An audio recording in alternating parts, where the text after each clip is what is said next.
Warning, the stories you're about to hear are detailed accounts of shenanigans, pranks, and some mistakes that are meant to replicate the sort of discussions that veterans have when they reunite over a cold beverage and do not depict the professional daily actions of the military at large. We hope to make you laugh, but not to disrespect our proud men and women in uniform. Listener discretion is advised.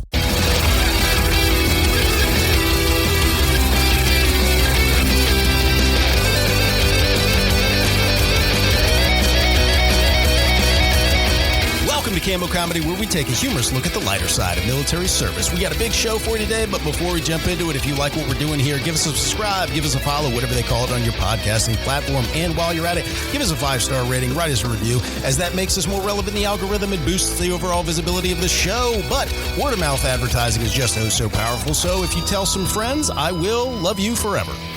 Okay, let's jump into the show. I am your host, Aaron Wolf. Just as a friendly reminder to the audience, we put out a new show every single Monday, so make sure you give the notification bell a nice tap so you don't miss a show. Joining me today is the man who taught me never to get a BJ from a lady who refuses to put the cigarette down during the act. That's a good way to burn your penis. Call sign Cheeks. I said from anyone. True. You don't want to get a burnt penis. Make whoever is giving you a BJ take the cigarette out of their mouth. Put it down. You know, just having it like right there. Yeah, that's fair. You got to switch between. You got to put it down. Put it down. You got to really get into it. You got to be committed to the act. Yes. You got to really get into it. Spread cheeks, not hate, folks. Fucking A. But not with cigarettes in your mouth. Exactly. We don't need cigarettes. That's true. This is true. All right, so check out this first story. This story takes place on a joint base. Okay. Right? So you had some Air Force security forces, which is the equivalent to their military police, right? So they're out on patrol, and they're coming over from the Navy side, and they're coming back onto their section. They're passing by a dumpster, and in the dumpster, they see the head of this master sergeant just pop up, and they're like, hit the brakes, like, is that Johnson?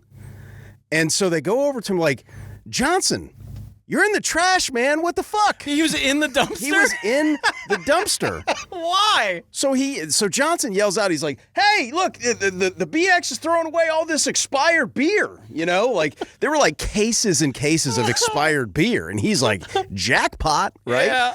So he was the kind of guy that didn't like to waste anything. And he's just like, those are just numbers, right? So he's thinking, fucking A. He's like, hey, you guys want some beers? And they're like, okay, well, we're armed. We can't really take it with us now, but like you can set it aside. And, you know, it's important to point out that this master sergeant, E7 equivalent, so he was higher up the chain of command, right? He was not on duty that day. He was working so he came in on his day off to go dumpster diving? I don't think it was his day off. I think he was just an office worker. From what I understand, he was over at the BX. And maybe he got a hot tip from somebody that worked in there and be like, hey, we just threw out all this perfectly good booze. How often did this guy do this that he was able, that he knew? He had a bit of a reputation. All right.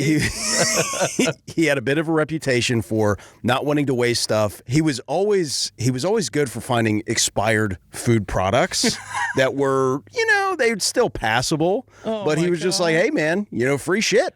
You know, but it's not like he's a private not making any money. Exactly. He just came from that background where he's like, I'm not wasting anything, man. Hey, always remember where you came from, right? If you get free beers, you know, free beers, right? So You're in the trash, buddy. You're in the trash, man. What are you doing? But like, let's linger on that for 1 second. Yeah. How awesome is it to see the head of a master sergeant pop up out of a dumpster on a perfectly like nice day out and everything. There was no bad things that were going on or anything like that. But it was just like he's in a dumpster. He's in the dumpster, right? Is that a raccoon? Nah, it's Master Sergeant Johnson. It's fine. I think they had a bit of a nickname. I think his nickname was like a human raccoon or something like that. Checks out. He was always like scurrying around places like that, finding shit that was like, hey, I could use this board for whatever. If you're just going to throw it away, we're going to take it, you know? Oh, God. There's always those kinds of personalities in the military where people are scrounges. And they can scrounge up stuff that nobody else wants, you know, and put it to good use. You know, you need those guys. There was a guy that I'd spoke to, and he said that he was a scrounge. That was actually the word he had used as well. Nice. And he said that it was always easier to find a replacement instead of asking for something new. Right. So, like, he told me a story one time. He needed a new radio in his truck, right? Okay. But he didn't have a radio in his truck. Okay. So he went into like the storage and found one that was completely outdated, didn't work, and he's installing it in the truck. And his supervisor's like, "What are you doing?" Yeah. Like, "Oh, I need to get this replaced." What? He's like, "Yeah, I'll get it replaced. Don't worry." Well, why are you installing it? So that it looks like it's been there. Right. Sure enough, he took it. He's like, "Hey, I need this radio replaced. It's outdated and doesn't work." Right. Got a new fucking radio. Of course, if you go in and say, "Hey, I need a new radio," they're like, "Get the fuck out of here." So you got to find these little, life hacks There's in the military, keywords, right? man. There's keywords that get you what you need. Yeah, I knew of a guy that whenever he would go into a new base, he would go up to their command post and say, "Hey, do you mind if I use the phone?" And they're like, "Yeah, go ahead." He was a higher ranking guy, so he would get the number to their supply sergeant, and he would call and say, "Hey, this is Sergeant so-and-so from the command post. I need X, Y, and Z." And they're like, "Oh, command post. Okay, cool." So they would just get it set aside, and they would roll in there, get the stuff that they needed, sign it out, whatever, it'd be legit. But he just kind of knew if you called from the right place, you could get a lot better movement than if you're just some Joe Schmo blowing in and saying, "Hey, man, can I get X, Y, and Z?" Oh, right? That's brilliant. A little bit of a life hack, right? Oh, so I love that story. That was good. Good, man. So our next one, we're going to call this guy Private Barney. What up, Barney? Barney. So from what we're told, Barney's a bit of the name suits him. Okay. Okay. He's a bit of a doofus. Simpleton. Simpleton, maybe? yeah. Okay. And they said he was a good soldier. Right. Right. Like he would always do what he was told. Right. Nothing more. Oh, God. So he was one of those fellas, right? Okay. Like, you know how there's like that implied task? This is the task. Right. Here's the implied task. He would do the task, but nothing more, nothing less. Right. So, for example, they sent Barney one time. They're doing their serial number checks. They were deployed location. Inventory, yeah. Like everything that's serialized, you got to get it, accountability of it, check it off, right? So they sent Barney. They're like, "Hey, man, go up the hill. Go get all the radio serial numbers out of the trucks." Okay. He said, "Okay." Simple enough task. He goes up there and everybody's doing their accountability. They're down at the bottom of the hill doing their thing. Hour or two goes by. They're like, "Where the fuck is Barney at?" Right. Like, where did he? And as the day moves on, like, you should be wrapping this shit up. Yeah. So you're really like, "All right, man, like, we need to get to lunch. What the fuck?" Or whatever it is. Barney was up the hill with all of the serial numbers written down. Okay. Standing there waiting. Oh, okay. For further instruction. I think I see where this is going. Yeah, I knew it. There's always those people that are very literal that you get. The simpleton that you're just like, so why was he just standing there? I can't wait to hear the punchline here. Because he only does exactly what he was told. And they never told him to fucking come back. Yeah. They didn't say, "Barney, go get the serial numbers and bring them back to me." Right. So he went up the hill, grabbed the serial numbers, and was just twiddling his thumbs. Bless you, Barney. Waiting by the truck. Poor Barney. So this is also another story from the same guy, Barney. All right. One time, I guess he was on top of a truck. Okay, like one of those Mat Vs, Max Pros, ones that are real, real tall, the MRAPs. And he was setting up a gun before they went out for mission. And he basically swan dives off of the Did top somebody of it. tell him to swan dive? Right? No, he lost his footing. Okay. And I guess he thought it'd be better to cartwheel down. I don't know. But from what we were told, he lands flat on his back. And that's like a 12-foot drop. Those things are tall. Yeah. That's no joke. 12-foot drop. I guess he had his body armor on, luckily. Smack right down on his back. He just pops up. They're like, "Bro, are you good?" He's, "Yeah, I'm fine. It's okay." And then climbs back on top of the truck. Like, "Dude, you need to go to medical." Right. You just fell off a truck, man. He's like, "No, I'm fine." Did it ever come back to haunt him or anything like that? He was just fine? I didn't hear anything bad about it in the future, but with those kinds of people, man, sometimes their pain tolerance is not a blessing. It's through a curse. the roof. Yeah, through the roof. Like nothing phases them. Yeah. Good. Insanity. Shout out to Barney, man. Insanity. Right. So I got another story for you. Okay. All right. So this one's going to be a lieutenant. All right. Second lieutenant, right? Okay. So this LT just made his commission. He's gung-ho. He's getting deployed. Right. All right. They're in their pre-deployment training, all these infantrymen. Yeah. And the way it was described is LT was just like killer. Like, we're going to go in Afghanistan. We're going to take out the Taliban. And we need to be ready. Way too enthusiastic. Way too much. So, like, they'd have formation every fucking day before sunrise. He'd walk around, check their camelbacks, make sure they all had water. They'd stand at attention for this. They'd call them the PCCs and PCIs, you know what I mean?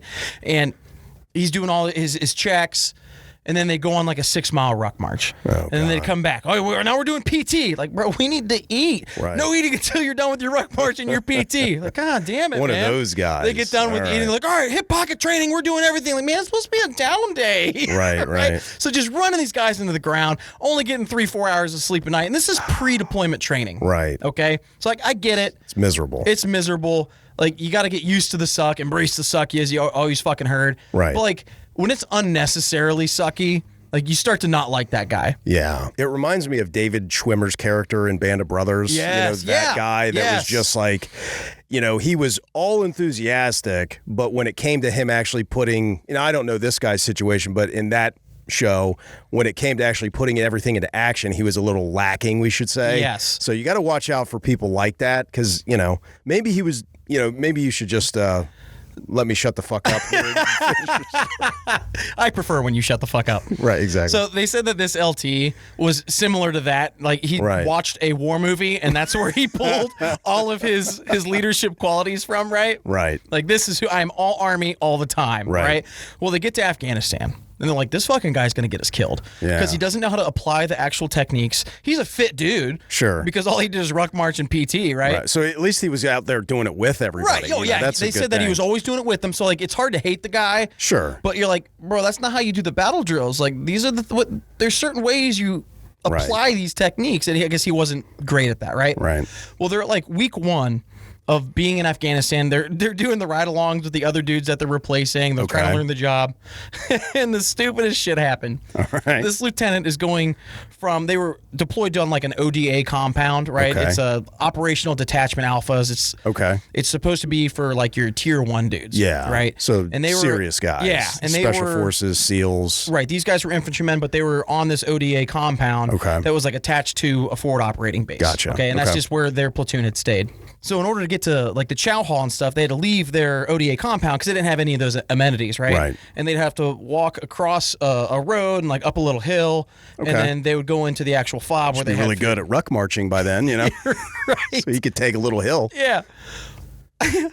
So he opens the main gate door, takes a step onto like a cinder block, takes a bad step, and snaps his ankle in half. Oh, fuck me, dude. That sucks. So this Black Hawk Down motherfucker, Billy Badass, LT goes to walk to chow, breaks his ankle in half, a week in Afghanistan, and gets sent home. Embarrassing. How embarrassing is that? Yeah. To break your ankle in that manner in Afghanistan. Now, you know that I don't want to speculate too bad, but these are the kind of guys that show up to VFW several years later, and they're talking about, yeah, man, I got fucked up in Afghanistan. Like, we're not going to go into a lot of details here about what exactly happened, but yeah, I was traversing this road. We were traversing the road under heavy fire, and I got my foot almost blown off, but he just tripped and fucked up his ankle. All that's been up, just rolled his shit. That's amazing. Yeah. All right, man. So check out this next story. We got ourselves an Army Ranger story. Now, this guy, we cannot condone this kind of behavior, but he told us about his first Article 15, right? His first? Yes. Apparently there were multiple. So again, I love hearing that from people. Like, yeah, so my first time I got busted down. You're okay. We're just going to breeze right through the fact that you've had multiple of these. And again, military's a little bit different place these days, so we can't condone people going out and doing this kind of silly shit. Yeah. But the stories are pretty funny. Yes. So they were having, at this particular base, they were having what is known as a regimental change of command ceremony, right? So they would have this is where they're doing like their base commander changing command from one commander to the next. And there's a big ceremony that, there's partying and stuff that goes on for about a good solid week, right? Now, during the ceremony, they had the Rangers like airdrop in with parachutes and all that kind of stuff like that because it made them just, it was cool. Yeah, you got big brass switching over. You want to make it look good. Right. They just pull out all the bells and whistles and all of that kind of pageantry shit. Right. So, but what they allowed to happen was like the Rangers got a solid week to party during this time. No deployment. It was kind of like, hey man, heavy drinking, partying, like they were playing soccer. They were doing all this shit. And while they're tuned up. Drunk as fuck, right? So everybody was having a really good time. And this is where the story starts. Yes. And this is usually when the shenanigans ensue is when people are having a little bit too good of a time. So it's late at night, and they had this young private who was about 19 years old. So he was not drinking age. They're like, all right, private, you're the designated driver. They pile all in this van and stuff. So they're out drinking and doing all kinds of silly shit. They see in their rival unit's building their Guidon. So let me pause right here and explain what a Guidon is. No. Guidon is just like a ceremonial flag that each platoon, each unit is going to have their own, right? And it's going to designate like their numbers and things of that nature. They use them for ceremony, usually put them up on display, things like this, right? There's a long-running joke that you do, at least we did in the infantry, where you try to steal your other like platoon's Guidons and shit like that. And that's where this is going. Like it's considered to be, it's disrespectful, yes, but it's kind of like a haha, we got you kind of a thing. So it's a lot of shenanigans. So this squad leader yells, "Stop the van!" Right, so the private jams the brakes, stops the van, tells everybody to pile out, and he's giving like drunken instructions, right? He's like, all right, I want your element, you guys push over here to the left, and I want you guys to go over here, and you guys are gonna, bound forward, and then we're gonna push through the target, right? Doing like a sand table on the ground. Yeah, they're getting like, he's getting like detailed into these like drunken instructions, and one of the guys pipes up, and he's like, do you want us to just run up there and steal the Guidon? Yes. That's exactly what we want. That's exactly what we were doing. So they run up to this building to go steal the Guidon. And just about that time, the CQ sees them. People from CQ, which people that are, designated in the building, they're kind of like the custodians for the night and all that kind of stuff. They see this and they call the MPs, right? Shit. So they're coming out. They managed to steal the Guidon and they're coming out, right? They pile back in the van. In their drunken stupor. In their drunken stupor. And here comes the MPs, right? So they're like, scatter! Right? So like all the guys are just piling out of this van, right? Everybody's just taking off into the woods, right? These guys are like built Army Rangers. So they're just sprinting. Yeah. Even when they're drunk, they're still impressive, right? Yeah. So they get away, leaving the private who's just like 10 and 2, scared shitless right there to deal with the MPs, right? Welcome to the military, nerd. So they all link up into the woods. Oh, he didn't run. And they're like, okay, will you get a piece of Guidon? So they start like tearing this thing up. Destroy the evidence. So they're like, well, we're going to destroy the evidence, right? You get a piece and you get a piece, right? So the MPs get enough information to figure out who the culprits are, right? From the private. Fucking snitched. He did. So later on that night, there's a knock and this squad leader gets called under the carpet with his like first sergeant and people like that. So he's got to go report in. So his guys, they're piled in this office and they're still fucking drunk as shit, right? The first sergeant's like, okay, do you guys know anything about any illegal activity that happened tonight? The drunken squad leader goes, maybe I do, maybe I don't. It's like, okay. Did you guys steal a Guidon tonight? And he goes, allegedly. Yes. Allegedly. So the first sergeant's like, all right, cut the shit. We need to know for sure. And he goes, and the squad leader goes, yes, I've got a piece of it in my pocket right now. And maybe I do, maybe I don't. Yeah, I got a piece of it in my pocket. I got a piece of it in my pocket right now. So obviously these guys are the leadership is a little bit amused because there's a long running joke and there's a competitive nature in the military. Like if you can get one over on like your rival units, then it's a little bit funny. They've been there too. Yes. So they're like, you're going to get in trouble for this. He's like, maybe I will, maybe I won't. He's like, no, you definitely will. No, like you're definitely getting in trouble, buddy. You're definitely getting in trouble. You guys are got. And he's just like, okay. So he ended up getting reduced in rank in Article 15 for this. So again, don't do that. If you guys are fans of the show and you're out there serving in the military right now, don't do this. Maybe they will and maybe they won't. We cannot condone this kind of behavior, but it is funny, right? And he says that he still has a piece of that Guidon at his house. Hell yes. That's amazing. Drunken shenanigans. Yeah, man.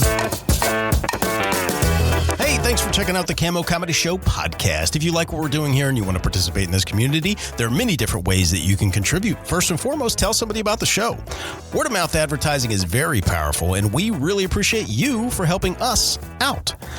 If you have any funny military stories of your own or know somebody who does, with their permission, of course, you can contribute those stories via email at stories@cammocomedy.com. That's stories, STORIES, at CAMMOCOMEDY.com. Or if you're not too good at the internet, drop us a voicemail at area code 531-222-6146. That's area code 531-222-6146. That's right, we're giving away our phone number. We want funny military stories from all eras.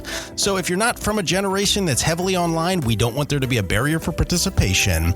We have a lot of big plans for this show and building this community to support veterans. We will announce here soon, so stay tuned. All right, I'm going to go have a nice spicy bowl of chili. Later.